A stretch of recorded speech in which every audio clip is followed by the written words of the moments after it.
warahmatullahi wabarakatuh.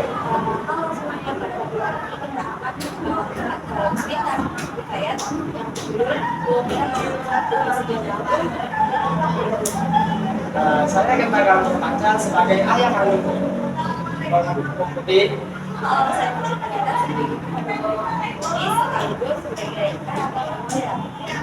Halo, saya Trisnati, saya sebagai ini.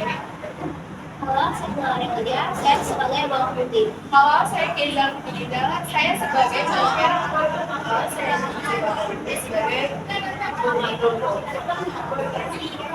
merah. Dahulu kala ada sebuah keluarga yang hidup bahagia. Mereka memiliki seorang putri cantik bernama Bawang Putih.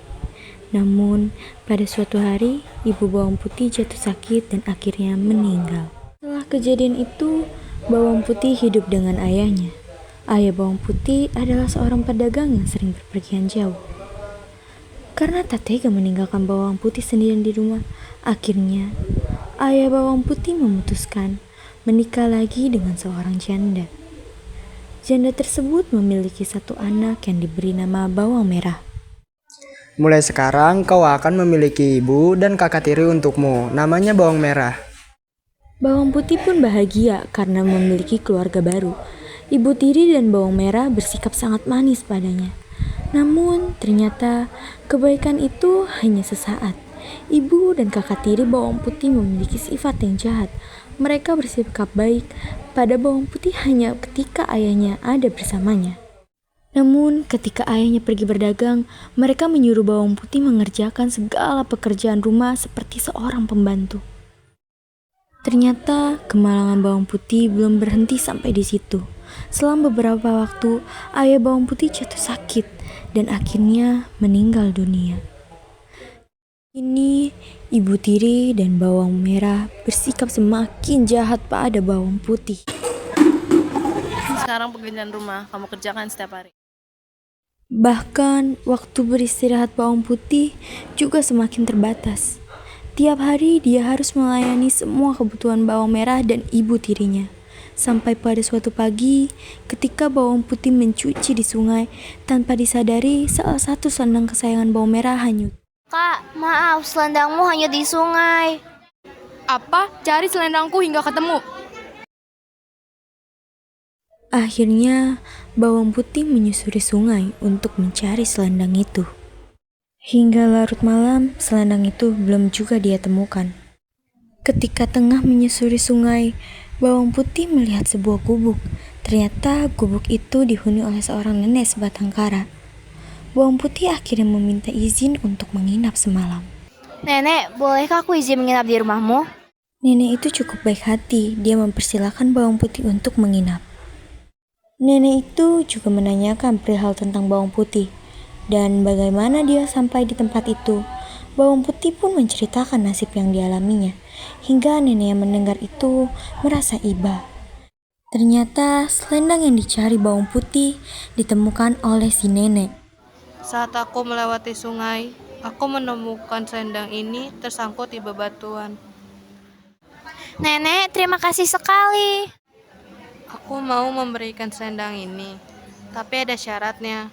Kau harus tinggal di sini selama seminggu. Dengan senang hati aku akan menemanimu, Nek. Waktu seminggu pun berlalu dan kini waktunya Bawang Putih untuk pulang. Karena selama tinggal di situ Bawang Putih sangat rajin, nenek itu memberikan selendang yang dulu dia temukan dan memberi hadiah pada Bawang Putih. Dia disuruh memilih di antara dua buah labu untuk dia bawa. Awalnya Bawang Putih ingin menolak, namun karena ingin menghormati pemberian, Bawang Putih akhirnya memilih labu yang kecil dengan alasan takut tak kuat membawanya. Dan nenek itu hanya tersenyum mendengar alasan itu. Setelah itu, Bawang Putih pun segera pulang dan menyerahkan selendang itu pada Bawang Merah. Dan dia segera ke dapur untuk membelah labu dan memasaknya.